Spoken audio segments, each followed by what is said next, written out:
Hello everyone, আসসালামু আলাইকুম। সবাইকে স্বাগত জানাচ্ছি ভুবনস মম চ্যানেলের নতুন একটি ভিডিওতে। আশা করি আজকের ভিডিওটি আপনাদের সবার ভালো লাগবে। ভিডিওর এই অংশটুকু হচ্ছে মঙ্গলবার সন্ধ্যার সময়কার ভিডিও, মাগরিবের পরে আর কি। তো আমি এখানে জিরা টেলে নিতেছি, হালকা করে টেলে নিতেছি, আর পেঁয়াজ কেটে নিছি, রসুন কেটে নিছি। তো আমি মাছ রান্না করার যে মশলাটা সেটা রেডি করব। আমার মশলা শেষ হয়ে গেছে। তো এখানে কিন্তু আদা দিব না, কারণ সব মাছে কিন্তু আদা লাগে না, এই কারণে আর আদা দিব না। পেঁয়াজ, রসুন আর জিরা এই তিনটা জিনিস দিয়েই আমি ব্লেন্ড করে নেব। আর এইখানে পেঁয়াজের খোসাগুলি আমি একটা মগের মধ্যে নিয়ে তারপরে পানি দিয়ে সারা রাত ভিজিয়ে রাখবো। এরপরে সকালবেলা ছেঁকে নিব।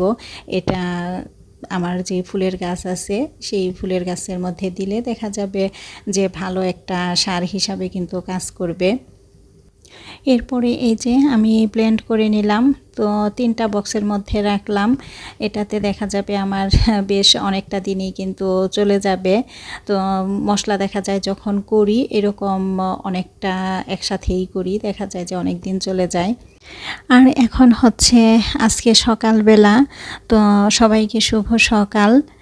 এখন আসলে সকাল বলতে প্রায় 7:45টার মতো বাজে। আগের দিন যে পেঁয়াজের খোসা ভিজিয়ে রাখছিলাম পানির মধ্যে, সেই পানিটাই এখন ছেঁকে নিলাম।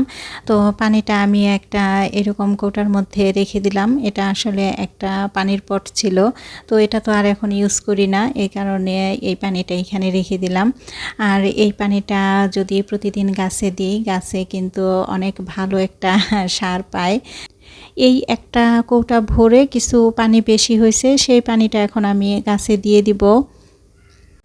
বারান্দায় চলে আসছি, এখন অল্প অল্প করে সবগুলোই গাছের মধ্যেই একটু দিব। প্রিয় দর্শক, আপনারা যেখান থেকে বসে এই মুহূর্তে আমার ভিডিওটি দেখা শুরু করেছেন, আপনাদের সবার কাছে ছোট্ট একটি রিকোয়েস্ট থাকবে, প্লিজ আমার ভিডিওতে একটি লাইক দিয়ে ভিডিওটি কন্টিনিউ করবেন। আর আমার ভিডিওটি যদি ভালো লাগে তাহলে আমার চ্যানেলটি সাবস্ক্রাইব করে আমাকে নতুন নতুন ভিডিও বানাতে উৎসাহিত করবেন। আপনাদের একটি লাইক, একটি কমেন্ট আমাকে পরবর্তী ভিডিও বানাতে অনেক বেশি উৎসাহিত করে। আপনার ছোট্ট একটি লাইক, একটি কমেন্ট আমার এই ভিডিওটি আরও অনেকের কাছে পৌঁছে দিতে সহায়তা করবে। তাই আবারও আপনাদের কাছে রিকোয়েস্ট করছি, প্লিজ আমার ভিডিওতে একটি লাইক দিয়ে দিবেন। এরপরে তো বারান্দা থেকে চলে আসলাম একেবারে রান্নাঘরে এসে মিষ্টি কুমড়া ভাজি করলাম, সাথে একটু আলুও দিছি। আর এখানে রুটি বানানোই আছে, রুটি বানানোর কোনো ঝামেলা নাই। তো রুটি সেঁকে নিব, এই মিষ্টি কুমড়া ভাজি দিয়ে রুটি নাস্তা করে নিব, আর সাথে একটা ডিম পোচও করব। তো এখন এই যে নাস্তাটা করে নিব। একা একাই সকালবেলা নাস্তা করতেছি, কারণ ছেলে তো সকালবেলা স্কুলে চলে যায়, আর ও তো সকালবেলা তেমন একটা নাস্তা করে না। তো চাইলেও কিন্তু দুইজন একসাথে আসলে নাস্তা করা সম্ভব হয় না। তো কি আর করা, একা একাই নাস্তা খেতে হয়, একা একা নাস্তা করতে হয়। এজন্য কিন্তু সকালবেলা প্রায় সময়ই দেখা যায় আমি নাস্তা করি না, মিস হয়ে যায় সকালবেলার নাস্তা। আর যদিও করি, দেখা যায় একটা ডিম পোস্ট, একটা রুটি বা 1 কাপ রং চা, সাথে 2টা টোস্ট বিস্কিট, এই দিয়েই কিন্তু নাস্তা সেরে নেই। তো একা খাবো নাস্তা, এই কারণে কিন্তু আর বেশি কিছু করা হয় না। তো নাস্তা করা শেষ, আর এইখানে মিষ্টি কুমড়ার ভাজি অল্প একটু রয়ে গেছে, তো এটা বাটিতে রেখে দিলাম। দেখা যাবে দুপুরবেলা যখন ভাত খাবো তখন আবার খেয়ে ফেলবো। ভিডিওর এই অংশটুকু হচ্ছে রবিবার রাতের ভিডিও। তো রবিবার রাতে 11টার পরে আমি আর আমার ছেলে দুজন মিলে ছাদে যাই। আর ছাদে যেয়ে তো দেখি চাঁদটা আসলে অনেক বেশি সুন্দর লাগছিল। তো রাত এই জন্য বোঝা যাচ্ছিল না, কিন্তু আশেপাশে সব ছাদেই কিন্তু অনেক লোকজন ছিল, সবাই ব্লাড মুন দেখার অপেক্ষায়।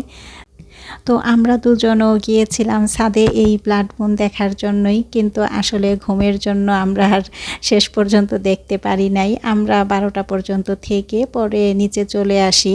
তো তখনও কিন্তু চাঁদরা অনেক বেশি সুন্দর ছিল। তো আমার ছেলে তো বারবারই তাকিয়ে দেখতেছিল এই চাঁদের সৌন্দর্য, আর আমার ছেলে বলতেছিল যে আম্মু আমাকে কয়েকটা ছবি তুলে দাও এই চাঁদের সাথে। পরে ওর কয়েকটা ছবি তুলে দিলাম। এরপরে ছবি তোলা শেষ করে আমরা তো নিচে চলে আসলাম, আর ব্লাড মুনের সৌন্দর্য উপভোগ করতে পারলাম না। তো আপনারা কে কে রাত জেগে ব্লাড মুনের সৌন্দর্য উপভোগ করেছেন কমেন্টস করে অবশ্যই জানাবেন। চলে আসলাম দুপুরের রান্নাটা করার জন্য। তো দুপুরে আজকে লাউ রান্না করব চিংড়ি মাছ দিয়ে, আর ভাত রান্না করব। এই একটা আইটেমই রান্না করব আজকে। আর সকালবেলার মিষ্টি কুমড়া ভাজি আছে, তো সেটা দিয়েই চলে যাবে। তো আমি লাউটা এখন কেটে নিতেছি, আর আমি বটি দিয়েই কাজ করতে বেশি স্বাচ্ছন্দ্য বোধ করি। এই কারণে সব কাজ কিন্তু আমি বটি দিয়েই করি। দেখা যায় চপিং বোর্ড আমার খুব কম ইউজ করা হয়, চপিং বোর্ডে আমি তেমন একটা কাজ করি না। তো ছেলে যখন দেখা যায় টুকিটাকি করে সেটা ও চপিং বোর্ডেই করে।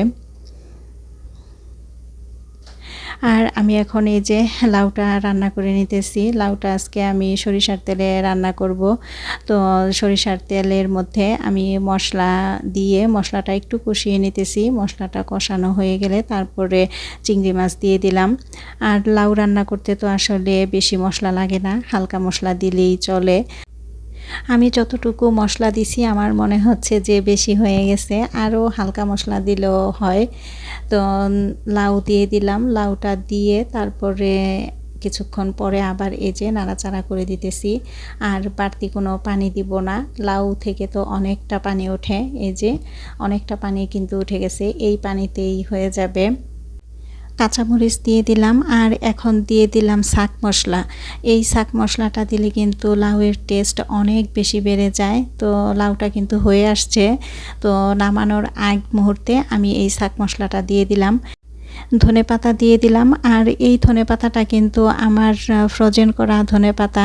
শীতের সময়ে যখন দাম একেবারে অল্প ছিল তখন কিন্তু ধনেপাতা একটু বেশি করে কিনে তারপরে এভাবে কেটে ফ্রোজেন করে রাখছিলাম। তো সেই ধনেপাতাটাই কিন্তু এখন ব্যবহার করতেছি ভালোই। আর এই যে লাউ কিন্তু হয়ে গেছে, নামায় রাখছি। আর এই যে ভাতও হয়ে গেছে, ভাত আর লাউ এই আজকে দুপুরের খাবারটা আজকে আমি টেবিলে নিলাম না, এখানেই রাখলাম, কারণ ছেলের আসতে আজকে অনেক দেরি হয়ে যাবে। তো এত আগে যদি টেবিলে নিয়ে রেখে দিই দেখা যাবে খাবার একেবারে ঠান্ডা হয়ে যাবে। তো এই কারণে আর নিলাম না। তো এখন হচ্ছে বিকালবেলা হাঁটতে বের হয়েছিলাম, হাঁটতে যেয়ে তারপরে একটা রুটি, জেলি আর টোস্ট বিস্কিট নিয়ে আসলাম। তো জেলি দিয়ে রুটি দেখা যাবে নাস্তা করা যাবে, সহজ নাস্তা, এই কারণে নিয়ে আসলাম জেলিটা। তো ছেলে সন্ধ্যার আগে নাস্তা বানাইতেছে, ও নিজের জন্য বানাচ্ছে, আমার জন্যও বানাচ্ছে। প্রিয় দর্শক, আপনারা যারা এরই মধ্যে আমার এই ছোট্ট চ্যানেলটিকে আস্তে আস্তে বড় হতে সহযোগিতা করতেছেন, আপনাদের সবাইকে জানাই অসংখ্য ধন্যবাদ। তো ছেলের বানানো নাস্তা খেতে খেতে আজকের মতো বিদায় নিয়ে নিচ্ছি।